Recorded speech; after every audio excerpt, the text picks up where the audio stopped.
Buenas tardes.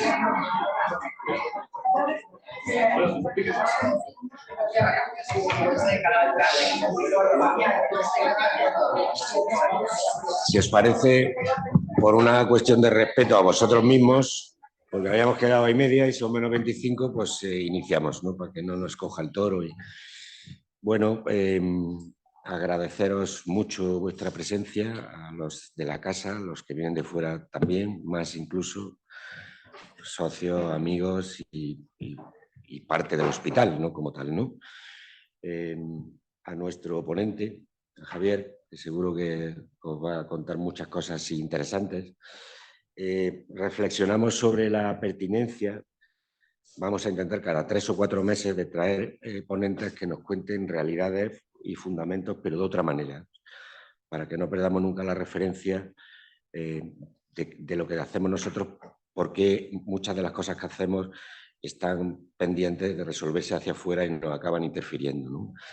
Entonces aprovecho para pegar un repaso a lo que hemos definido no hará mucho, un par de meses, en la concreción de lo que ahora se llama ese plan estratégico de toda la vida, pero se llama la estrategia 2023-2025, en la que se contempla el análisis de todas estas variables que vamos a ir viendo y que se ha ido concretando en líneas estratégicas que conllevan acciones. Sería ir de fuera adentro para que se entienda que estas cosas se han incorporado, pero queríamos ilustrarlo con alguien que lo ha vivido todo en primera persona. Si quieres, Juanjo.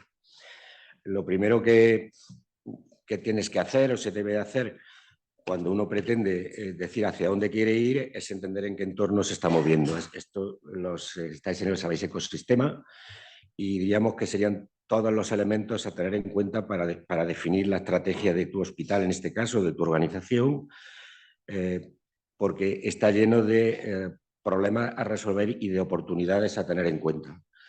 Nadie existe más que en el mundo real, y las cosas que están ocurriendo aquí ahora, y las tenemos que tener en cuenta para que nuestro hospital se proyecte a futuro, aunque cada 2 años tengamos que reevaluar si vamos bien en función de ese objetivo o no.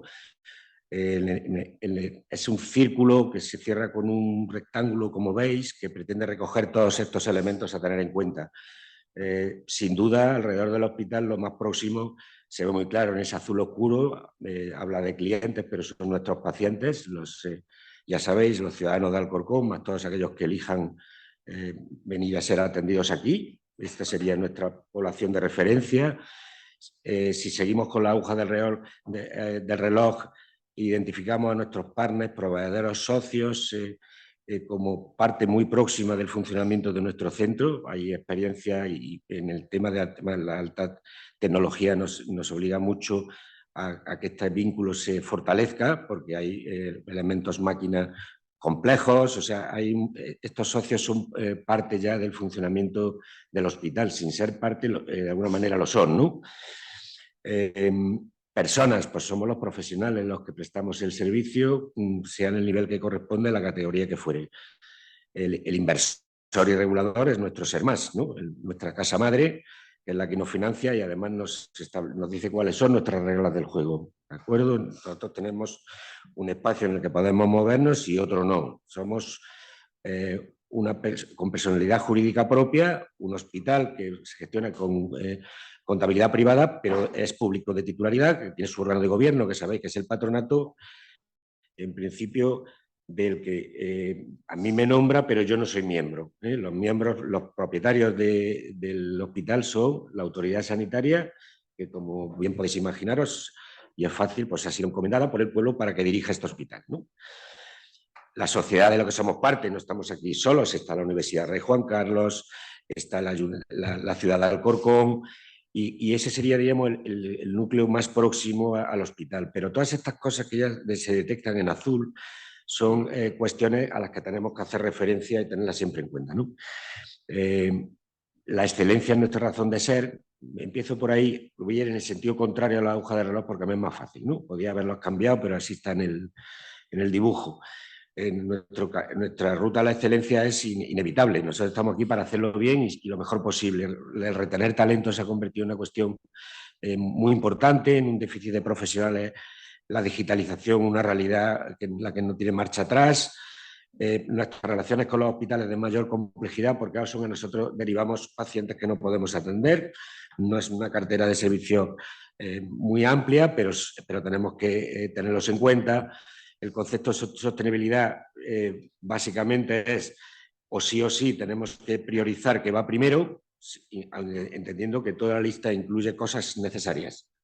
O sea, el primero, pero tiene que haber un primero, un segundo, un tercero de acciones para que lo que hacemos sea sostenible, porque, insisto, no porque lo último no sea importante, pero va el último, ¿eh? La innovación es marca de la casa. O sea, nosotros llevamos mucho tiempo y cuando yo llegué llevo 12 años, pero vosotros ya lo hacíais. O sea, nada más que la manera de organizarse el hospital, naciste con un hospital distinto, no es un hospital de modelo tradicional, luego era un cambio, se instaba desde fuera, en el que la mayoría de vosotros os habéis desarrollado y al que yo he podido aportar parte de ese planteamiento, ¿no?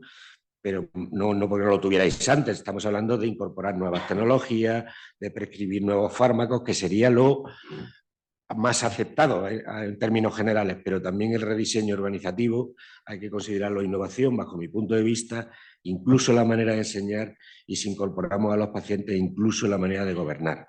Esto es un horizonte utópico, pero que tiene su lógica, porque perdón, el ciudadano es el propietario. En Escocia es muy normal que los representantes de los pacientes estén en los órganos de gobierno. Aquí no tenemos cultura, pero hay que trabajar por eso. Y vamos bien. Sabéis que Aurora está trabajando con los pacientes, con las asociaciones y se están incorporando a la dinámica del hospital. Y alrededor está el mundo, ¿no? Un entorno del que nos llegan señales en proceso continuo, primero en el discurso y luego en lo que nos toca hacer. Los objetivos de desarrollo sostenible, la famosa Agenda 2030, todas estas cosas es un poco lo que va a centrar Javier y lo que él quiera, por supuesto, ¿no? Estás en un aula libre, ¿no? Puedes hablar de lo que quieras, ¿no? Y esto es algo asumido por Naciones Unidas, que firmaron el compromiso de 200 países y que de alguna manera lo estamos notando la trascendencia que puede tener esto.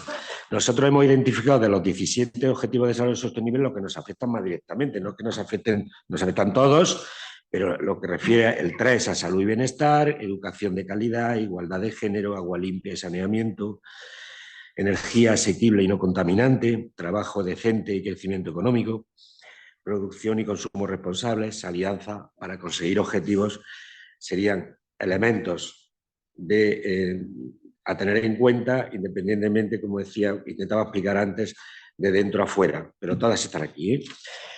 El ecosistema pasa a la siguiente. Ay, gracias, Jorge. Tiene que atender también a cuáles son lo que llaman megatendencias globales. Es una manera de llamarle, pero enseguida que las lees te vienen a la mente, ¿no? Hablamos del fenómeno de la globalización, del calentamiento global, del impacto de tecnologías disruptivas. Voy leyéndolo como me da la gana, obviamente. Materias primas nos recuerda a la guerra de Ucrania, claro que tiene que ver, ¿no? La inflación a la hora de gestionar esta santa cosa. Y bueno, hemos vivido el precio del encarecimiento del gas natural, de las materias primas en cuanto a cereales o a construir una casa, da igual, todo eso tiene que ver también con nuestra vida cotidiana. La incertidumbre geopolítica es genérica, no es España, o sea, el mundo está convulso. Los que tenemos años sabemos que hemos vivido un tiempo donde parecía que las fotos fijas se habían ya definido y no, para nada. O sea, estamos en un momento complicado de cambio y a ver a dónde nos lleva. Yo soy un optimista histórico, nos llevará a buen puerto, ¿no?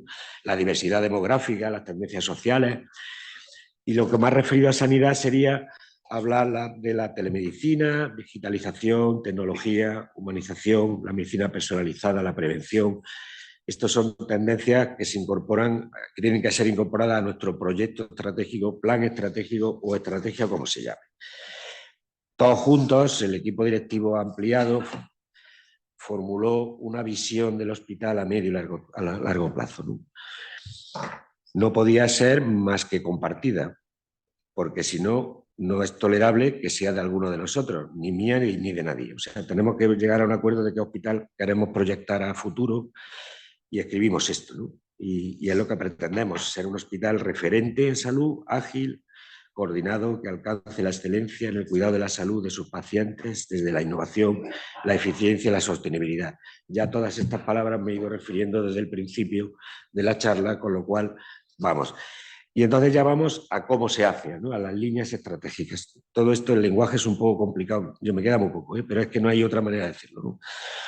Ahora sí, la aguja del reloj, mejorar los procesos de atención al paciente, compromiso de los profesionales, agilidad y coordinación, relación con nuestros socios, ser un hospital eficiente, implicado en la sociedad. En la siguiente página y última ya estaríamos concretando qué significa todo eso y cada vez nos va sonando más, ¿no? Y ya hablamos de mejorar los medios técnicos de atención al paciente, perfecto, ¿no? Dicen los cirujanos, queremos un Da Vinci, ya empieza a la cosa a colocarse en su sitio, ¿no? Porque ya se concreta, ¿no?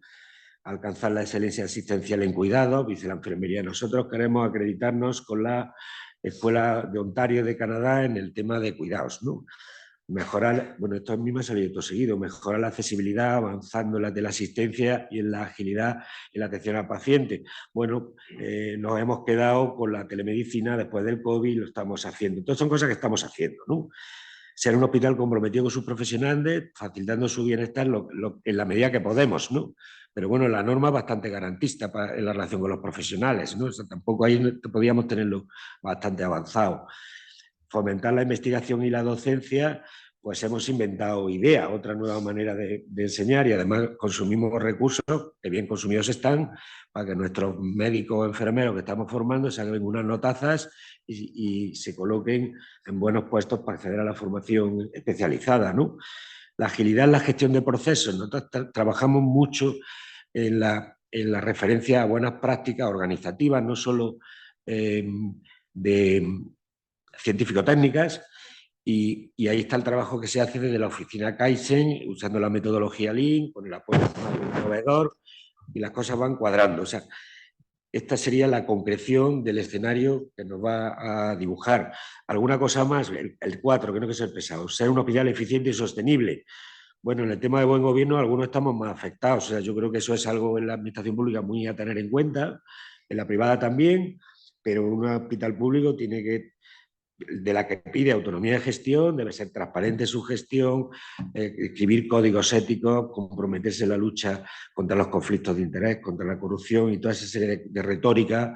Es una recomendación de la Unión Europea, pero muy loable, ¿no? Porque no tengo nada que ocultar de lo que hago, ¿no? Debería transparentar todo y de hecho prácticamente lo está, ¿no? Y el tema más concreto de la charla, sostenible y mejorar la infraestructura, pues tenemos un contrato de eficiencia energética que ha ido muy bien, hacemos nuestras cosas, vamos a colocar placas solares en el techo, que lo sabéis, y la aplicación con la sociedad solo ya con esto a cabo, el trabajo con las asociaciones de pacientes que está siendo muy considerable. Y por mi parte, nada más, no sé si me he tardado mucho. 10, 12, 13, vale, 15. Juanjo va a presentar al ponente. Hola, buenos días, gracias. Javier Cortés es economista y máster en Dirección de Fundaciones por la Autónoma. Es máster en Cooperación para el Desarrollo Sostenible por el Instituto Universitario Ortega y Gasset. Es un experto internacional con más de 20 años de trayectoria en la Agenda de Desarrollo Humano Sostenible. Ha sido durante 6 años, que es una de las cosas que más destaca en su currículum, director con base en Nueva York para la Agenda 2030 de Naciones Unidas para las áreas de Norteamérica, Caribe y América Latina. Me corrige si digo algo mal. Y director de la misma Agenda 2030 para Naciones Unidas en el programa para ciudades. Ha trabajado y trabaja como asesor y consultor para entidades como el Ministerio de Asuntos Exteriores del Gobierno de España, grupos de trabajo de la OCDE, de la Unión Europea, y actualmente uno de sus proyectos principales es la localización y desarrollo de los ODS para el Ayuntamiento de Bilbao. Es docente en diversos másters en entidades como la Universidad de Deusto o el MIT, el Massachusetts Institute of Technology, y la Escuela Europea de Negocios. Bueno, no nos vamos a extender mucho en el currículum del ponente, que yo creo que es interesantísimo. Con esta muestra entendemos que es suficiente.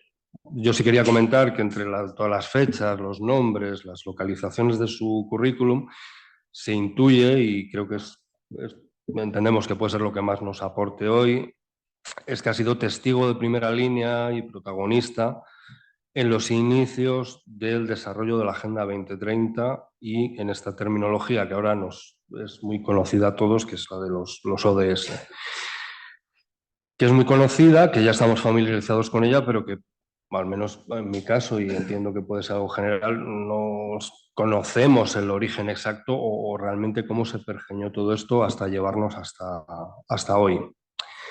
Nuestro conferenciante, Javier Cortés, hoy nos va a ayudar a entender el origen de esta base, que es la que sirve ahora para el desarrollo de todas las políticas públicas, y esperamos que, conociendo el origen, pues podamos entender mejor la parte que se aplica al trabajo de cada uno de nosotros y hacia dónde nos dirigimos. Javier.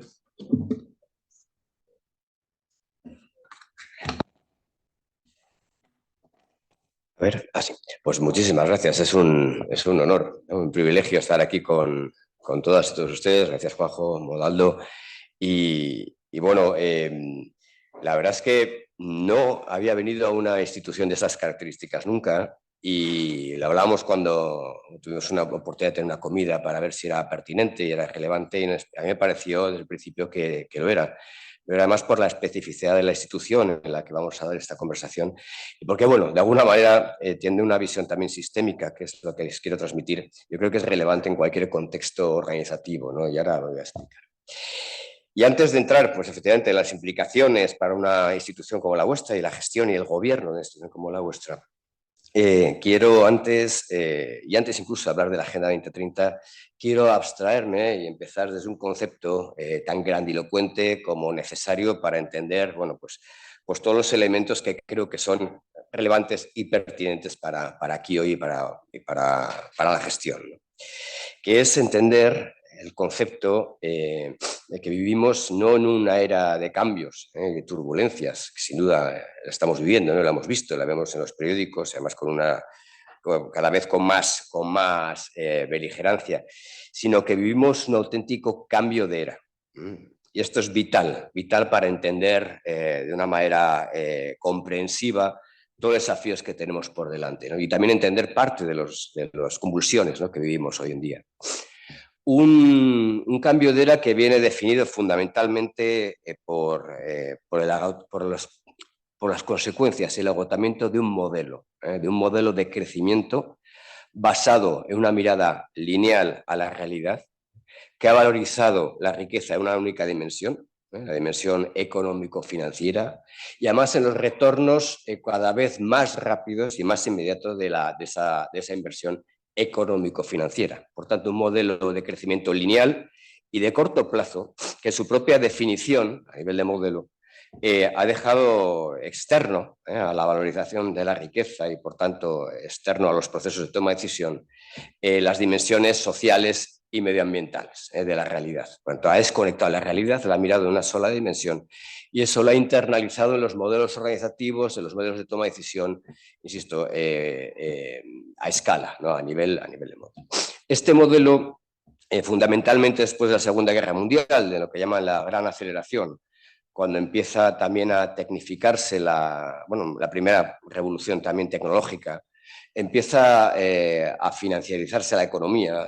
Por las tecnologías se puede empezar a cotizar y a invertir de una manera tecnológicamente viable en distintas partes del mundo, cambiando en el corto plazo. Y sin embargo, la economía real productiva, es decir, las infraestructuras, el factor humano, el trabajo, no. El factor humano, la economía real permanece fija. La economía empieza a financiarizarse, empieza a desconectarse la economía financiera de la economía real. Y los impactos, al no estar internalizados en lo social y lo medioambiental, no cuentan a la hora de crecer como modelo. Esto, además, al llamarse gran aceleración, experimentamos un momento en la historia de mayor crecimiento y mayor generación de riqueza en términos económicos financieros sin precedentes en la historia. Empieza a ser exponencial la capacidad de generar riqueza, generar productos interiores brutos, y de una manera igualmente exponencial esos aspectos no internalizados en los procesos de toma de decisión, esos elementos no valorizados, por tanto externos al sistema, empiezan también a crecer de manera igualmente exponencial. y empezamos a generar unos impactos a nivel de modelo que hoy en día, casi 80 años más tarde, después de la gran aceleración, los experimentamos y nos definen este cambio de era en términos de límites a ese modelo de crecimiento, ¿no? Ese modelo de crecimiento que valoriza la riqueza en esa sola dimensión. Y estos límites fundamentalmente son, el primer aspecto, derivados de esas externalidades, son los límites medioambientales al modelo de crecimiento, ¿no? Que nos marcan este cambio de era. Y límites no solamente climáticos, no solamente derivados del calentamiento global, ese 1,5 grados por encima de la época preindustrial, sino una serie también de límites planetarios, de equilibrios muy vinculados a los equilibrios bioquímicos de la biosfera, como le llama el Premio Nobel de Química Paul Crutzen, y que además tienen algunos puntos de no retorno estos límites, ¿no? Con lo cual, si traspasamos algunos de estos aspectos, algunos de estos puntos de no retorno, se pueden dar efectos en cascada en distintos ámbitos de esos equilibrios bioquímicos de la biosfera, que pueden poner en riesgo la propia prevalencia de la especie humana en el planeta tal como la conocemos. No del planeta, el planeta se regenerará, el planeta volverá a encontrar sus equilibrios. El tema es que las especies vivas que estén en este planeta, pues habrá lógicamente unas consecuencias y unos reequilibrios. Estos límites, es interesante el trabajo del Centro de Resiliencia de Estocolmo, uno de los centros de los más de 500 centros científicos que conforman el IPCC, el panel científico del cambio climático, el panel internacional, donde no ha habido una sola evidencia científica consistente con método científico, es decir, evaluación entre pares, bien lo sabéis, que ha podido poner en cuestión el impacto antropogénico derivado del modelo de crecimiento a los desafíos que tenemos medioambientales.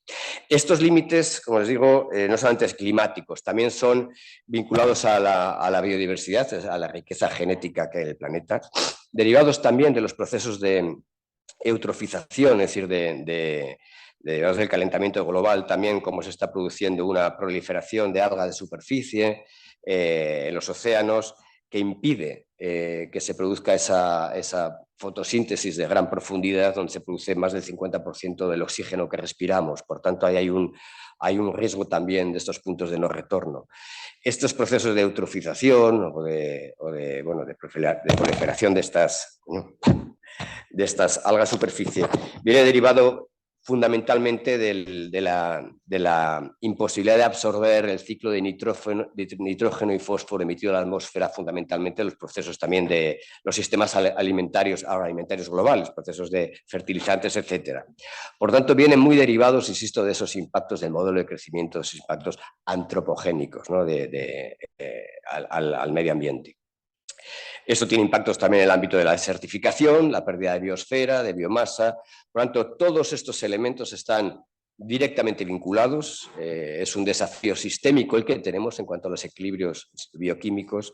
Y como les decía, el estudio marca que si pasamos alguno de estos límites de no retorno, los efectos en cascada pueden ser impredecibles y pueden ser realmente, críticos, ¿no? Para, como les he dicho, la prevalencia de las especies vivas, ¿no? De la biodiversidad del planeta. Límites, esto derivado de las externalidades, no es la única. La otra que les hemos comentado es social y también nos marca este cambio de era los límites sociales al modelo de crecimiento. Miren, ya no solamente las grandes organizaciones, ONGs globales, activistas, Oxfam Internacional, etcétera, sino el propio World Economic Forum, el foro de Davos, el Sancta Sanctorum de la economía financiera global, marca en sus informes de los 10 riesgos principales para el sistema económico financiero global, los publica todos los años, marca desde hace ya años que los 4 riesgos fundamentales para el sistema económico financiero global son medioambientales, derivados de lo que hemos comentado, del cambio climático, etc. El quinto es social.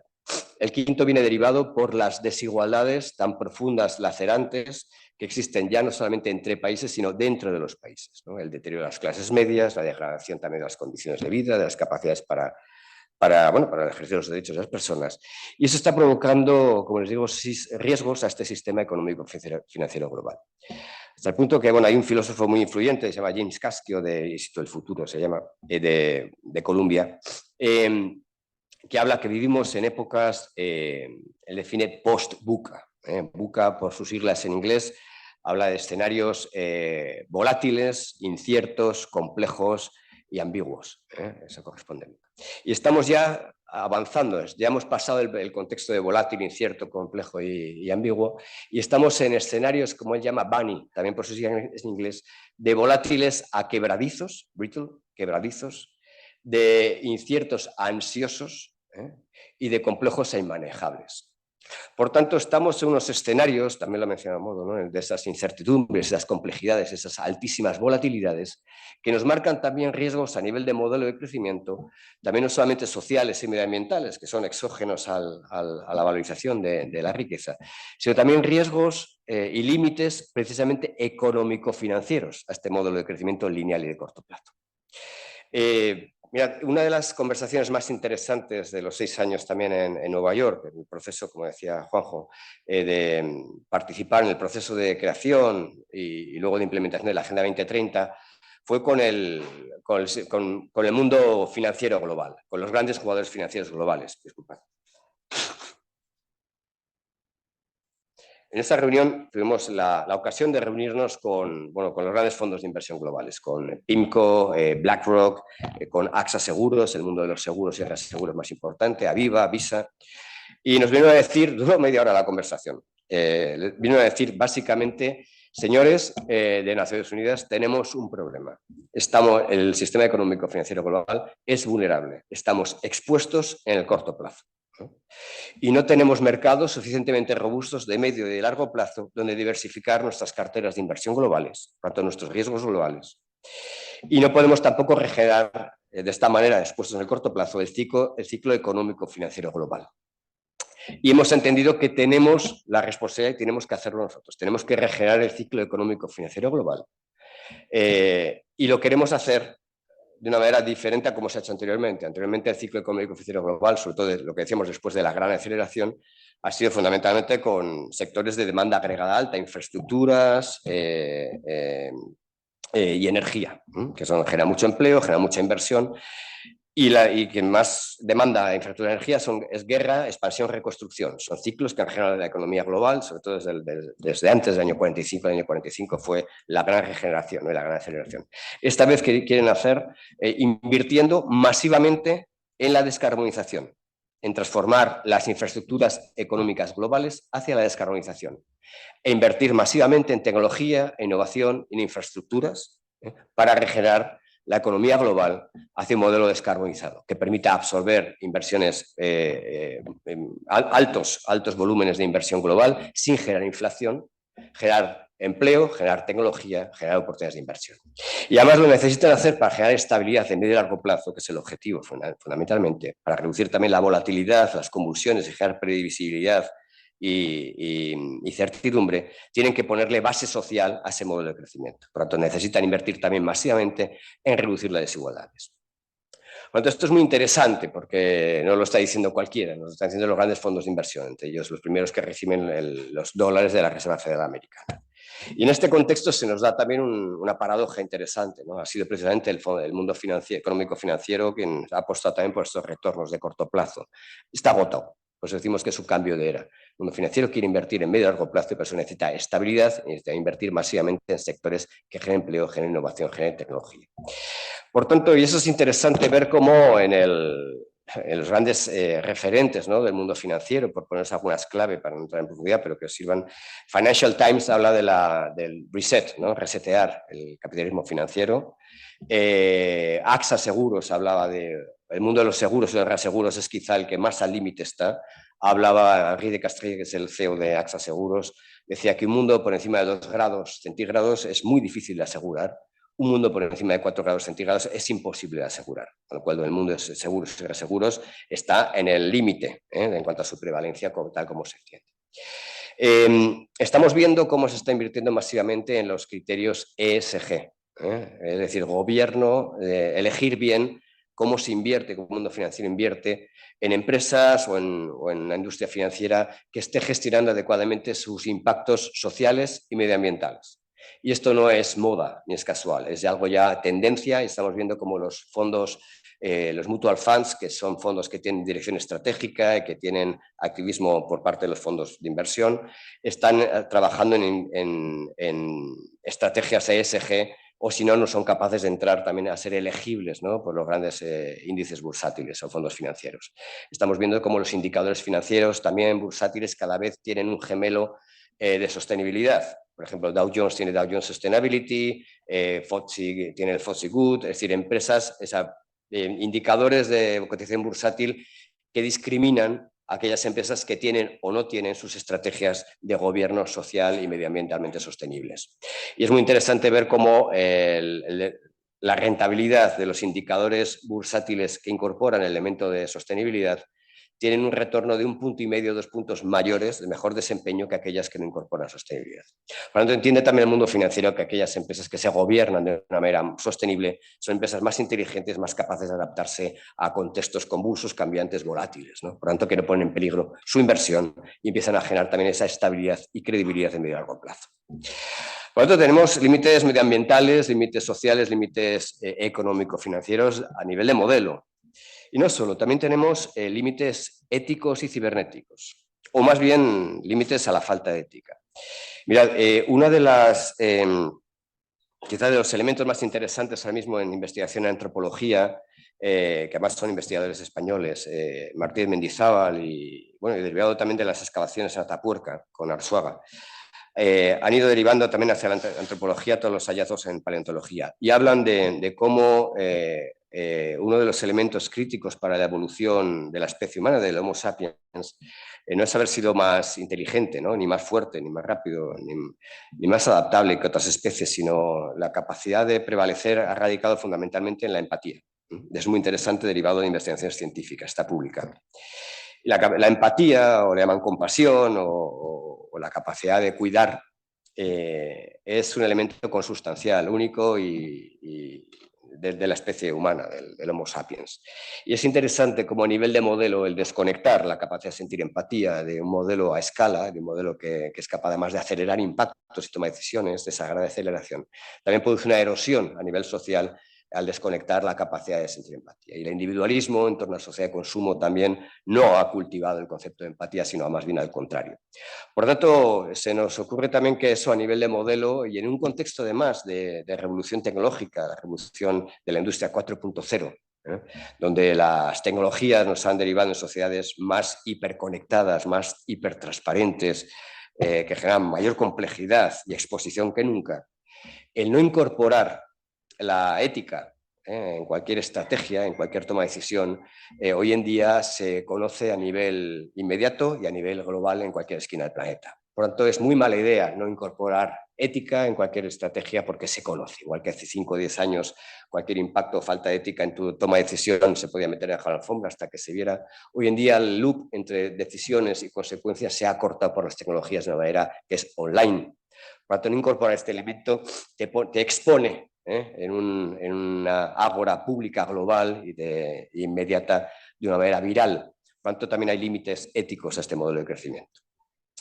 Esto, por tanto, en estos elementos definitorios de este cambio de era, la divisa que cotiza al alza para desarrollar con éxito cualquier estrategia a medio y largo plazo es la capacidad, además de política pública o de estrategia empresarial o incluso personal, es la capacidad de generar confianza en desafíos tan estructurales, tan urgentes, tan impostergables, en contextos tan altamente expuestos y tan visibles. La capacidad de generar confianza es crítica. Por lo tanto, de operar con legitimidad en un contexto social hiperconectado es crítica. Por lo tanto, esto nos genera unos desafíos a todos los niveles, ¿no?, en este cambio de era, en este cambio de paradigma, para operar con éxito y ser capaces de generar confianza en nuestros desempeños a nivel institucional, de organizativo, personal. Pues genera unos desafíos y obliga a transformar. Hay que adaptarse y a generar transformaciones en las organizaciones para desarrollar con éxito nuestras estrategias y además cada actor persiguiendo su ADN, es decir, tiene que ser teleológica, tiene que responder cada actor a su naturaleza, la empresa a hacer empresa, la política pública a hacer política pública, la sociedad civil a perseguir los fines de la sociedad civil. Así que hay que hacerlo de manera legítima y ser eficaz socialmente para perseguirlo. Y para eso hay que transformarse, generar confianza, ser legítimo. El primer desafío que tenemos es epistemológico, es a nivel del conocimiento del que somos capaces de dotarnos, a nivel de sociedad. Tenemos que generar un conocimiento que nos permita tener una mirada sistémica a la realidad, superar ese modelo lineal, que ha generado un conocimiento lineal. Hemos estado dando soluciones financieras a problemas que eran sociales, económicos, financieros, institucionales y humanos complejos. solucionándolos con soluciones financieras. Tenemos que volver a miradas sistémicas que nos permitan entender la complejidad de la realidad. La realidad siempre, lo social, lo económico, lo medioambiental, lo humano, siempre está interrelacionado. Disociar esos aspectos es un constructo, es un artificio de un modelo. Hay que volver a entender la realidad conectada, las interrelaciones para poder gestionar la complejidad. Y gestionar la complejidad exige dotarnos de un conocimiento adecuado. En la mirada sistémica tenemos que dotarnos de nuevas metodologías transdisciplinares que nos permitan tener distintos ángulos para dar una respuesta exacta a los desafíos que tenemos complejos. Tenemos que dotarnos de nuevas taxonomías. Tenemos que dotarnos, por tanto, de ese nuevo conocimiento e integrarnos en los centros educativos, en la academia, en los centros de pensamiento. Tiene un desafío también para desarrollar con éxito cualquier estrategia las instituciones públicas democráticas. Las instituciones públicas estamos viendo una crisis de legitimidad en todo el planeta. Las instituciones democráticas la tienen. Dar respuesta en contextos tan convulsos, tan inciertos, tan impredecibles, tan volátiles, a retos tan estructurales como los sistémicos que se plantean, medioambientales, sociales, humanos, esto exige una adaptación de las instituciones democráticas, las instituciones públicas, para poder generar confianza en su ciudadanía, para garantizarles capacidades para el libre ejercicio de sus derechos. Y los desafíos son tan brutales, son tan críticos, son tan estructurales que, en primer lugar, tiene que innovar radicalmente, dotarse de metodologías organizativas, modelos de gobierno que permitan gestionar la complejidad. Innovar en cuanto a dotarse de las tecnologías, de la innovación, dotarse también de modelos de digitalización de las capacidades, procesos más eficaces. En definitiva, hablaremos de eso. Bueno, he hablado también de alguna manera Modaldo de eso. Y no solamente innovar, son retos tan profundos, tan estructurales, que no puede hacerlo solo ningún actor, ni siquiera las instituciones públicas. Tiene que ser capaz de buscar alianzas con el resto de actores con los que comparte estos retos del contexto en el que opera. Por lo tanto, dotar a las instituciones públicas de capacidades para aliarse con el sector empresarial, con la sociedad civil, con la academia, va a ser crítico para poder ser capaz de generar confianza en la ciudadanía en que son eficaces para responder a una pulsión democrática que además hoy no se vota cada 4 años, se vota cotidianamente, se vota en cómo opinas, en cómo te mueves por la ciudad, en cómo consumes, en cómo participas. Por tanto, esos retos los tienen las instituciones democráticas, y para superar esa crisis de legitimidad es fundamental que aborde estas transformaciones. Igualmente las tiene también la sociedad civil. La sociedad civil, para demostrar que generar confianza en sus afiliadas y afiliados, es fundamental que no se quede solamente en el sillón de la legitimidad pública. Si la sociedad civil efectivamente tiene esa vocación de lembrar un poco el umbral de legitimidad, de qué es legítimo y qué no es legítimo, pero no es suficiente hoy en día para abordar retos tan estructurales y tan sistémicos de este cambio de era. Es fundamental que la sociedad civil dé un paso adelante, entienda profundamente el metabolismo empresarial y entienda profundamente el metabolismo también de la función pública, de la gestión pública, y identifique bien dónde hay voluntad de cambio y elementos de cambio y la complejidad de esos cambios para ser más sostenibles estos modelos de gobierno de estos actores. Identifique bien dónde hay voluntad de cambio y dónde no la hay, y donde la hay juega un papel eficaz en acelerar esos procesos de transformación. Y eso es muy interesante como se está dando, por ejemplo,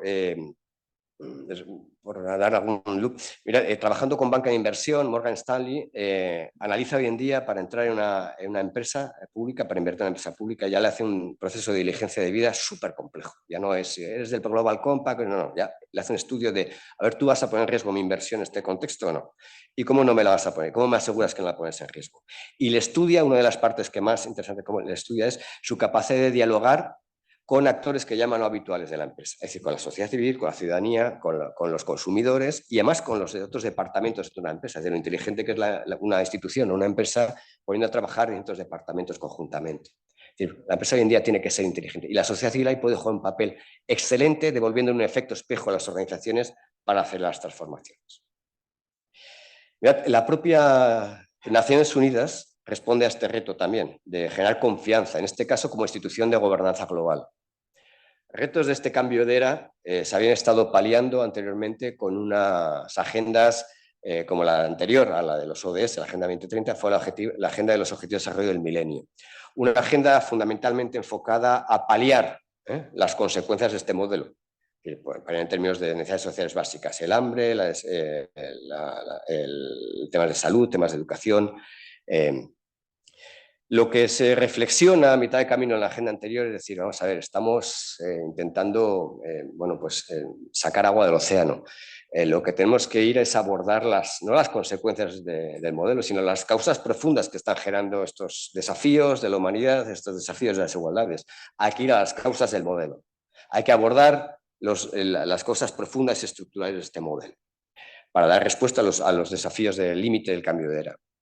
Y en este contexto es donde Naciones Unidas, para generar confianza en su papel y ser eficaz en su papel de institución de gobernanza global, se tiene que repensar también. La crisis de confianza en Naciones Unidas era muy alta y necesita repensar también su papel. Y en este proceso de reflexión incorpora no solamente, y entiende que no solamente puede trabajar con los gobiernos nacionales, tiene que trabajar con todos los actores que toman decisiones en cada rincón del planeta cotidianamente. E invita a definir la nueva agenda global al mundo empresarial, al mundo académico y científico, a la sociedad civil, a la ciudadanía, a otros centros de pensamiento, a gobiernos también no solamente nacionales, tenemos subestatales y a ciudades.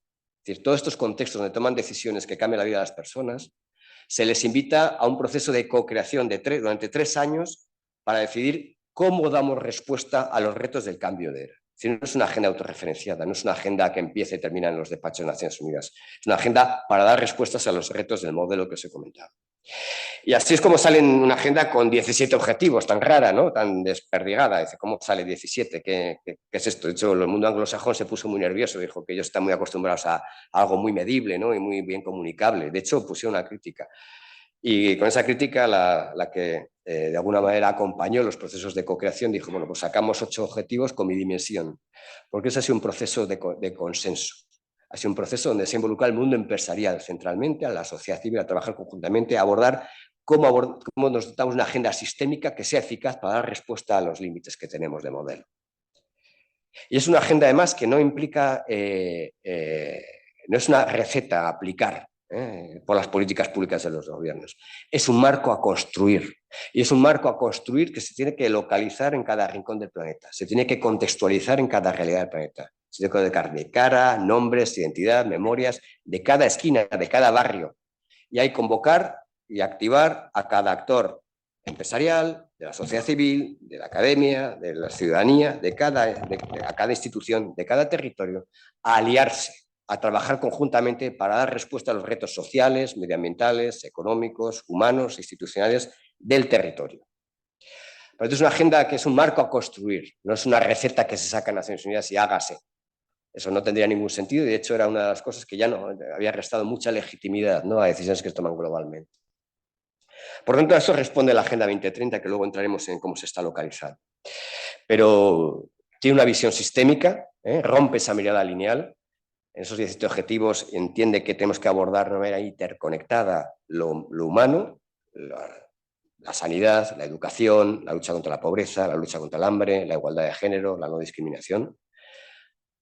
Conectado con los retos que tenemos de la economía, trabajo decente, el tema de las desigualdades, un crecimiento que sea inclusivo, del que se beneficien todas las personas, con un modelo de crecimiento sostenible, con modelos de producción y consumo sostenibles, con un modelo energético renovable, limpio, que permita dar respuesta a desafíos también climáticos y no superar ninguno de los puntos de no retorno que hemos comentado, con unos retos también medioambientales, climáticos, de biodiversidad marina, terrestre, y con unos retos también de gobernanza. Fundamental dotarnos de instituciones eficaces que generen confianza en la ciudadanía, porque le dan respuestas a la ciudadanía, que protegen, que garantizan escenarios de paz. La paz es fundamental para el desarrollo humano y el desarrollo humano es fundamental para la paz. Por lo tanto, todos estos desafíos están en la Agenda 2030 y hay que construirlos. Hay que identificar en cada barrio, en cada territorio, en cada ciudad, en qué consisten estos desafíos, ponerles nombre, cara, indicadores y empezar a aliar y a contribuir a trabajar conjuntamente estos actores para abordar la realidad de cada territorio y mejorar las capacidades de las personas para ejercer libremente sus derechos. Si no dotamos esas capacidades, no va a haber esa igualdad ni esa libertad. Estaremos generando, bueno, pues unas disociaciones y reproduciendo pues, este modelo que hemos hablado. Y en este contexto, también el mundo empresarial tiene que adaptarse. Empresas públicas, privadas, los modelos organizativos, los modelos de gestión tienen que adaptarse para generar confianza en este cambio de era. Y el mundo empresarial fue uno de los que, insisto, pusieron encima de la mesa uno de los 4 documentos fundamentales en torno a ese proceso de 3 años de co-creación y diálogo para dar respuesta a estos cambios estructurales, estos desafíos estructurales. Puso encima de la mesa el documento del compromiso empresarial por la Agenda Post-2015, en ese momento se llamaba, y ser arquitectos de un mundo mejor. Y el mundo empresarial puso encima de la mesa un aserto fundamental, que es entender que en este cambio de era, en este cambio de paradigma, no va a tener éxito una estrategia empresarial que no alinee sus objetivos de negocio con los objetivos del desarrollo sostenible de la realidad en la que opera. No va a ser creíble, no va a generar confianza en sus grupos de interés. Y de manera recíproca no va a ser posible abordar los retos estructurales del desarrollo humano, sociales, medioambientales, institucionales humanos, sin la implicación directa del mundo empresarial. Por lo tanto, en esa reciprocidad radica la propuesta de valor, ¿no?, del mundo empresarial para sumarse a construir esta agenda desde cada territorio. Y en ese sentido, para eso las empresas tienen que abordar una doble transformación. En primer lugar, una transformación intramuro al negocio, intramuro a la empresa o a la gestión, a la organización, empresa pública o privada. Tiene que integrar la sostenibilidad y los ODS en la propia forma de gobernar la organización. Y no basta tener un departamento de sostenibilidad que sepa mucho. Se trata de integrarla, internalizarla en la decisión de cada uno de los ámbitos de decisión de la empresa, de la organización. Tenemos que integrar la sostenibilidad en los procesos de suministro, entender bien dónde estamos suministrando, no solamente por márgenes de precios, sino también tener indicadores de gestión de qué impacto está teniendo sociales y medioambientales nuestros proveedores, porque esos impactos nos los vamos a sumar nosotros a nuestro modelo organizativo. Garantizar elementos como el tema de derechos humanos, como el tema y en ese sentido, además de los impactos sociales y medioambientales, es excelente empezarnos a dotar de indicadores. Mira, la Agenda 2030 tiene una cosa también muy potente, que evita la retórica, la colaboración público-privada, la cifra con metas y con indicadores compartidos. Por tanto, invita a la acción colaborativa y al valor compartido. Y esos indicadores es importante que los incorporemos en cada proceso de decisión de la mesa de compras, de suministros, de los procesos logísticos, de los procesos también de innovación dentro de una organización, como innovar para ser más sostenible. Y de hecho nuestros grupos de interés lo suelen premiar, saben que una empresa que es más sostenible es una empresa que suele innovar más y eso deriva también en mayores márgenes de eficiencia, mayores márgenes de productividad y mejor gestión de riesgos. En nuestra cadena de distribución, en nuestra relación con los equipos, con las personas, con los pacientes o con nuestros propios equipos profesionales. Todos esos elementos afectan a aspectos culturales del gobierno de las organizaciones y aspectos de gestión de las organizaciones. Y empresas que son más sostenibles, que internalizan la sostenibilidad en todos los procesos de toma de decisión, son empresas más inteligentes, son organizaciones más inteligentes, más capaces de operar y reaccionar a contextos tan cambiantes, tan convulsos, tan expuestos como los que vivimos hoy en día. Y más capaces, si además lo cuentan con indicadores de gestión y elaboran los documentos adecuados, más capaces de generar confianza. Y confianza en aquellos aspectos y actores en los que una organización desea generar esa confianza, porque luego lo va a monetizar en términos de valor. Entonces le explicará, en primer lugar, a sus inversores, en este caso una institución pública, pero bueno, tendrían también sus grupos de interés. Sus inversores o su grupo, o sus patronatos o sus órganos de gobierno. Explicará cómo está posicionando y cómo está gobernando para no generar impactos negativos en aspectos de la sociedad, sociales y medioambientales, si al contrario está aportando valor. Una empresa privada se le explicará a los inversores por los motivos que os he dicho al principio. Hoy en día una empresa que quiera acceder a financiación en mejores condiciones tiene que explicar cómo son sus impactos sociales y medioambientales de una manera prístina y además explicarlo bien en un proceso de diligencia de vida.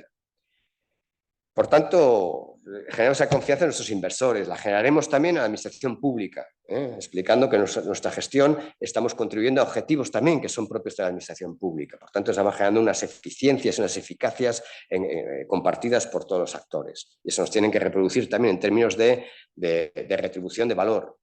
Se lo explicaremos también a nuestros proveedores y a nuestros clientes. Hoy en día a las pymes les va la vida en esto, en contratar y financiarse a tiempo. Bueno, pues una gestión sostenible les va cada vez más, les va mejorando su capacidad de contratar y de acceder a tiempo.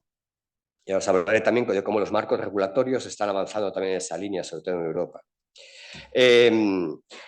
Para atraer talento o retener talento, que es todavía más importante, es menos sexy, pero más importante, y la gente se marcha de las organizaciones. Hoy en día, para atraer mejor talento a las nuevas generaciones, tienes que poner encima de la mesa un proyecto sostenible, que sea a la altura de los desafíos de su generación. O si no, bueno, pues no vas a ser capaz de acceder a un recurso que es más estratégico que nunca. El talento, ya no hay baby boom, los mejores talentos de las mejores universidades eligen dónde van.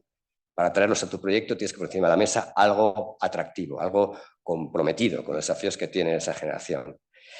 Y para retenerlo, hoy en día para retener tienes que tener aspectos culturales también en tu modo de gestión, tienes que generar ese estilo de pertenencia, tienes que cuidar a tu gente, tienes que involucrarla, tienes que hacerla parte de la innovación, parte del proceso, parte del gobierno, sentirse implicada. O si no, también la retención de talento es cada vez más uno de los grandes desafíos que tienen las organizaciones, ¿no? Hoy en día.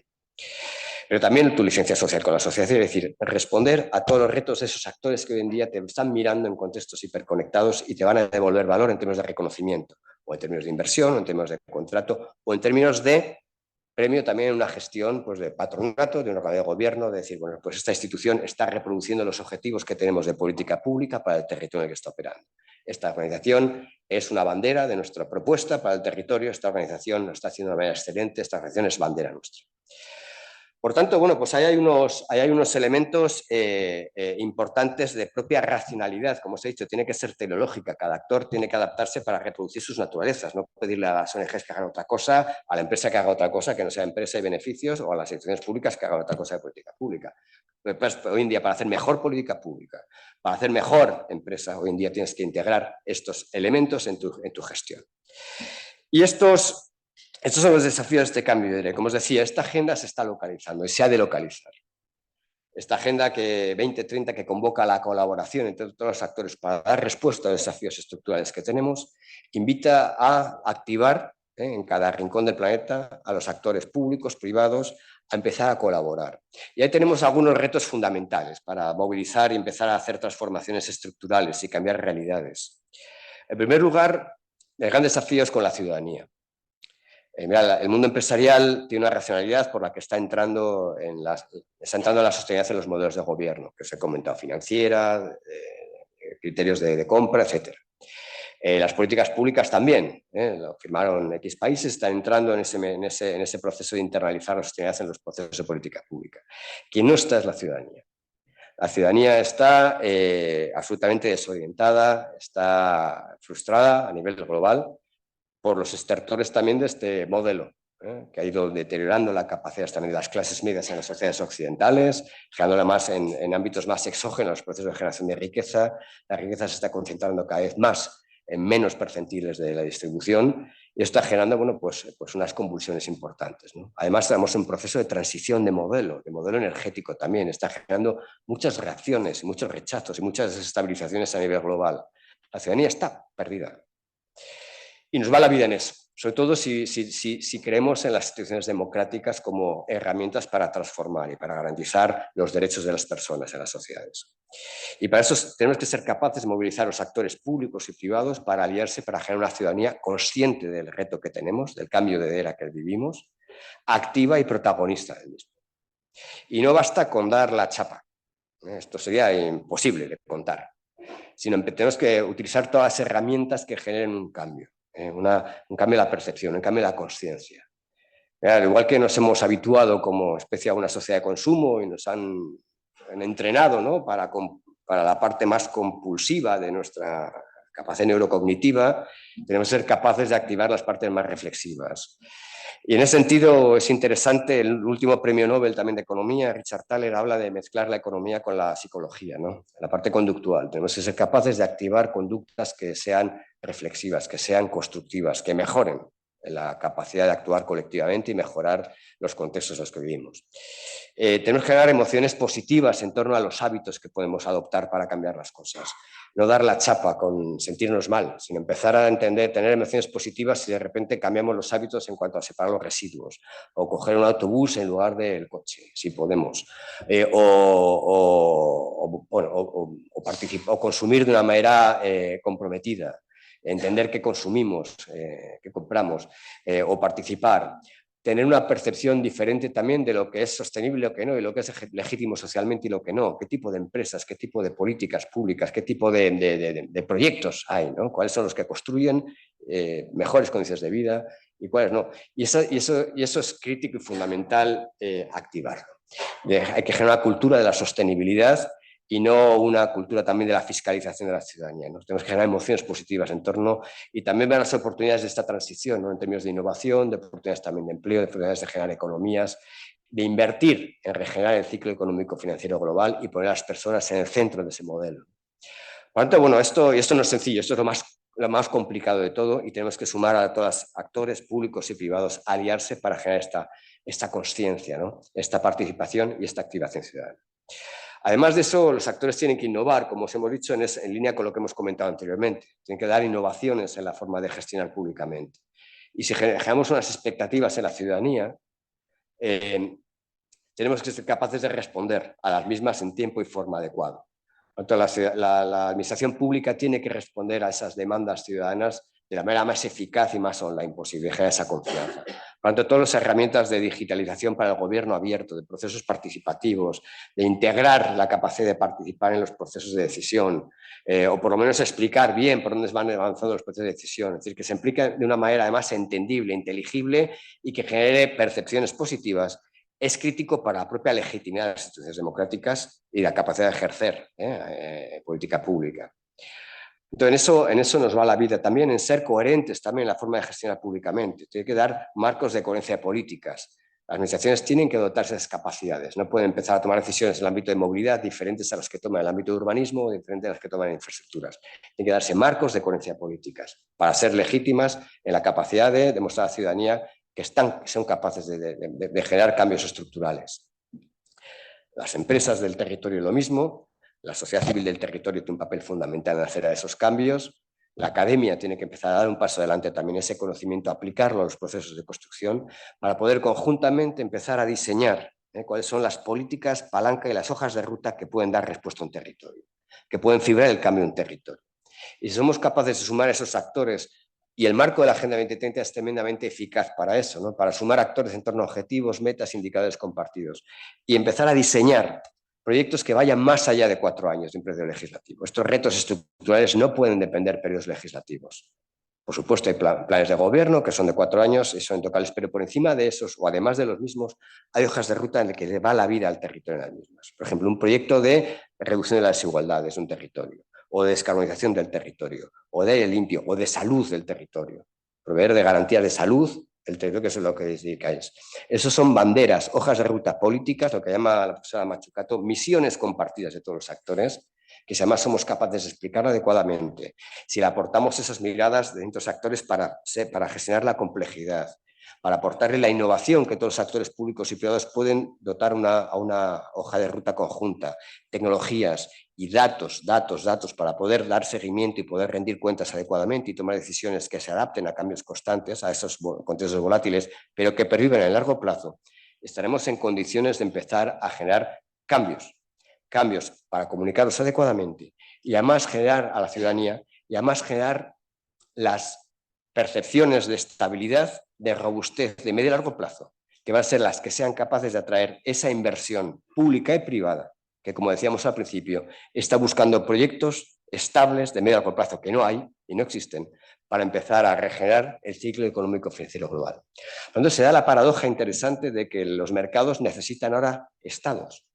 La gran pelea ideológica de los últimos 50 años ha sido más mercado, menos Estado, o más Estado y nada de mercado. Hoy en día, para abordar estos retos estructurales, son estados eficaces, transparentes, innovadores, con mercados de largo plazo, sistémicos, estables, que busquen estabilidad y credibilidad de medio y largo plazo, con una ciudadanía activa y con unos actores implicados en construir esas hojas de ruta, que son las que sean capaces de conectar esa financiación hacia medio y largo plazo, y esa se hace fibrando territorio, fibrando misiones conjuntas, hojas de ruta, con política pública y con la acción empresarial, social, ciudadana de un territorio. Y eso está pasando ya. Eso está pasando, igual que está pasando otras muchas cosas. Reacciones a este modelo, reacciones también de desestabilización de este modelo. Estamos viendo Putin, cómo está volviendo picos de cotización del carbón por la crisis energética global, o sea, convulsiones. Hay una tendencia global también y hay unos grandes jugadores, sobre todo financieros, que buscan regenerar porque le va la propia supervivencia, también es teleológico. El ADN del ciclo económico financiero tiene que prevalecer, tiene que sobrevivir y quieren hacerlo así, invirtiendo masivamente en la descarbonización. Y les digo que está pasando. Y el mundo financiero por donde empieza a invertir es en Europa.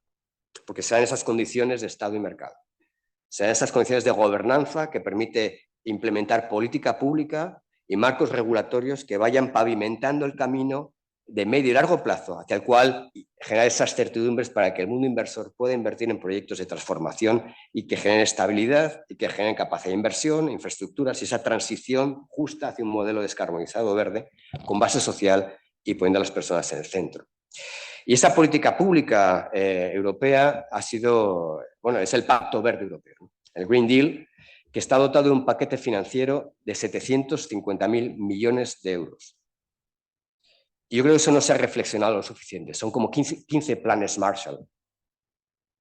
Estos 750.000 millones de euros, que es una inversión efectivamente pública, pero ningún sistema financiero global privado, estos fondos financieros globales no hubiesen aceptado, el Fondo Monetario no hubiese aceptado esta inyección de liquidez tan brutal si no estuviese detrás invirtiendo y favoreciendo esta transición y esta inversión para la descarbonización y para la industrialización verde.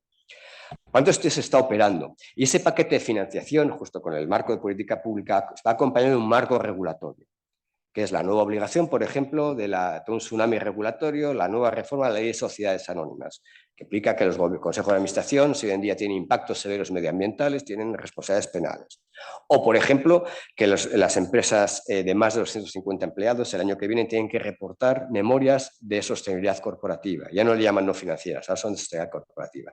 Y además que tienen que utilizar unos indicadores muy específicos para que el mundo financiero pueda entender si están siendo sostenibles o no, para que evitar este greenwashing y esa atomización, ese ruido de lo que es sostenible y lo que no. Bueno, la Europea ya ha marcado una regulación para decir estas son las taxonomías que tienen que reportar las empresas para saber si son verdes o no son verdes. Y tienen que reportar cómo sus inmovilizados, cómo su coste de capital, su CAPEX, cómo su coste de operación, es decir, cómo se aprovisionan, su OPEX, y cómo su facturación, es decir, lo que venden, está descarbonizado en términos de adaptación y mitigación al cambio climático. Cómo está contribuyendo positivamente a la biodiversidad, cómo está contribuyendo positivamente a un aire limpio y cómo está integrando positivamente la circularidad en sus modelos de negocio.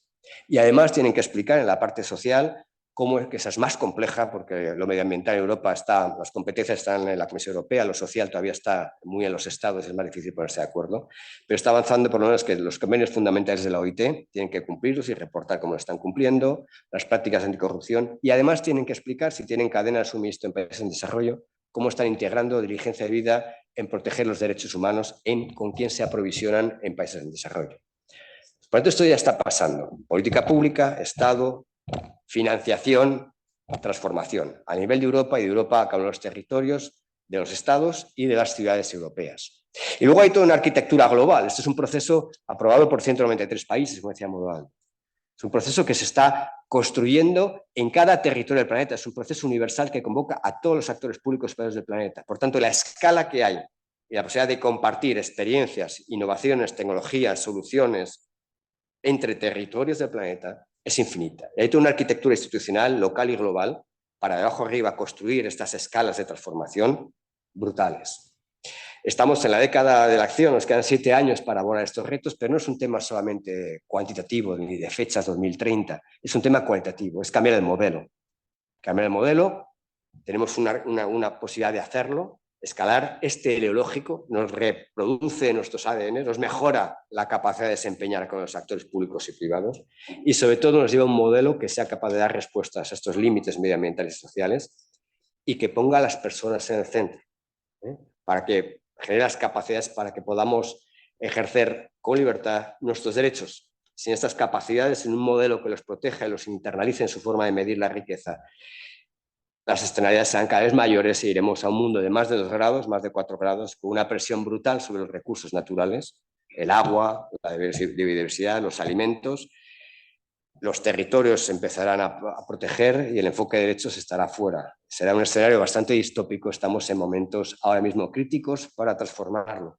Y eso es lo que os quería trasladar estos 45 minutos. Espero que haya sido de vuestro interés, así que un auténtico placer y muchísimas gracias.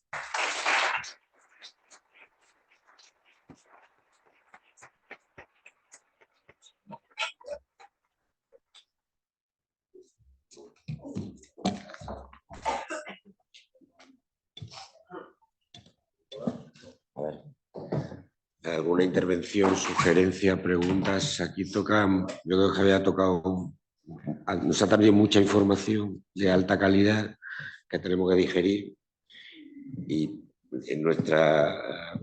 Yo pretendía que eso fuera disruptivo, ¿no? Para que no hagamos las cosas por modismos, ¿no? O sea, que no pongamos placas solares porque está de moda, ¿no? Sino porque hay todo un engranaje que detecta una necesidad de hacerlo, ¿no? Aquí hay gente que seguro que tiene cosas que decir. Venga, Virgilio. Bueno, muchas gracias. Te iba a preguntar una cosa, pero he cambiado de opinión, así que te voy a preguntar una distinta. Aprovecho para contarlo, vaya, en nuestro negocio, que es la atención sanitaria, solemos querer medir el efecto de lo que hacemos, y yo en los últimos tiempos le cuento a mis compañeros, y algunos me habéis escuchado, en los últimos 25 años que llevamos trabajando en el hospital de Alcorcón, con nuestra área de referencia, nuestro territorio, la mayoría de nuestros ciudadanos, quiero creer que se han beneficiado de nuestro trabajo y lo hemos podido medir a lo mejor relacionándolo con la esperanza de vida. Eso alguna vez os lo he contado. Nosotros vivimos en un municipio que no sé si es el tercero de la Comunidad de Madrid o el octavo en España con la mayor esperanza de vida. Y como la esperanza de vida se correlaciona también mucho con el nivel de renta, pues uno podría pensar que vivimos en un municipio especialmente rico, y no es así.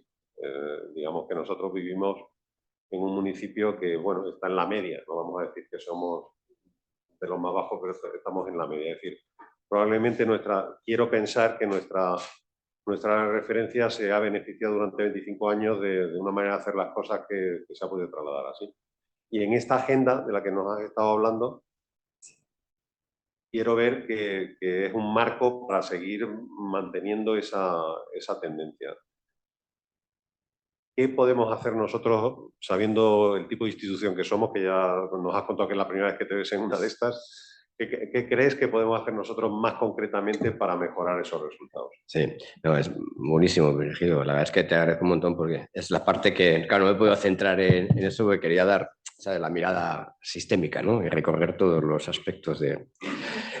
Pero poniendo un foco evidente en esto y en la institución en la que estamos, esto es una bandera para garantizar uno de los derechos fundamentales, que es el derecho a la salud de las personas, ¿no? Y además que eso no permite retóricas, el cuidar a la sociedad, ¿no? Y darle esa atención sanitaria es bandera de que las instituciones funcionan, ¿no? Entonces, ser capaces bueno, pues, de ponerse en el centro de una sociedad, de dotarle, pues, efectivamente, de unos indicadores también para evitar las retóricas, ¿no? Y demostrar los impactos, además en salud pública y que son los aspectos fundamentales del desarrollo humano que hemos hablado, ¿no? Cuando hablo de las capacidades para el libre ejercicio de los derechos, es el concepto de desarrollo humano del Premio Nobel de Economía de Amartya Sen, ¿no? O sea, habla de eso, no hay el fin último del desarrollo humano y de dotar a las personas de salud, de educación, es que sean libres para ejercer sus derechos. Ahora, sin educación, sin salud, sin igualdad, sin instituciones, no hay libertad. Entonces, lo que proveéis aquí son unas capacidades fundamentales para ejercer los derechos, para tener sociedades e instituciones sanas, eficaces y sociedades, bueno, prósperas. Y además confiables, además donde el mundo financiero además puede entender que puede invertir, porque una sociedad que no es sana, una sociedad que no está educada, es un mal entorno para invertir, es un mal entorno para la economía también. Por tanto, lo social, lo económico, lo social, lo humano están vinculados. Y en el centro de todo eso, una piedra angular es la salud. Por tanto, yo creo que una narrativa, las narrativas son clave, yo odio esta palabra, se pone muy de moda, pero pues, es que son conceptos en la que hay. Y además todos, puedo decir relato, que también tiene R, ¿no? Y es fundamental, yo creo, que explicar bien, o sea, construir una narrativa en torno a la aportación que se hace a la sociedad desde la provisión de salud pública. Porque es sobre la que se va a construir lo que hemos dicho antes, ¿no? Las hojas de ruta para transformar la sociedad. Es decir, sin esta bandera, sin este puntal, no es posible garantizar la transformación de una sociedad. Entonces, narrativas con indicadores, narrativas cuantitativas, pero también cualitativas, de lo principal que es. Que el resto de actores te reconozcan eso, ¿no? Y la ciudadanía también. Y por eso lo cuantitativo también es importante, para evitar retóricas. pero es que hay que poner el centro, es que estamos en eso. O sea, es fundamental entender que una sociedad que no invierte en, bueno, pues en salud, ¿no? Pues una sociedad cuyas instituciones pues tienen un desafío, ¿no? Para explicar a la ciudadanía cómo las cuidan, ¿no? Y cómo les dan respuestas a sus derechos. Por lo tanto, yo creo que eso hay. Y luego, también que lo hemos tocado, para generar confianza a las instituciones, también tiene que, como decíamos antes, innovar, ¿no? Innovar y aliarse, y relacionarse bien con los grupos de interés. De que innovar en gestión, más que gestión me gusta más la palabra gobierno, porque es muy sistémico. Tienes que tener a nivel de cultura el gobierno de la organización para que de ahí destiles un cambio cultural también. Tienes que incorporarlo en toda la toma de decisión, ¿no? En los gobiernos de organizaciones tienes que estar ya orientado a un propósito, que sea más de garantizar salud, además de hacerlo de una manera eficaz, ¿no? e innovadora. Y luego también buscar relaciones con los grupos de interés. Políticas con la administración pública, porque decíamos antes también, o sea, no termina la gestión pública en una institución como la vuestra. Están las consejerías, están el resto de organizaciones también de gobierno. Se tiene que innovar en esos aspectos también en términos de licitación pública, en términos de asignaciones presupuestarias, en términos de marcos fiscales, que estén orientados también a construir sociedades más eficaces y sostenibles. Entonces no podemos disociar la parte fiscal de ingreso y gasto del modelo al que queremos transitar. Tenemos que adoptar un modelo fiscal que sea incentivador del modelo al que queremos transitar. Y de nuevo, si están las personas en el centro del modelo, la parte de salud tiene que ser crítica en cuanto a asignaciones presupuestarias, procesos de acción pública, marcos de coherencia de políticas. Entonces, esa relación también con los ámbitos de la administración pública con los que os relacionáis, en este caso vuestra gobernanza, son también fundamentales, ¿no? Y esta agenda implica a priori a todos los actores.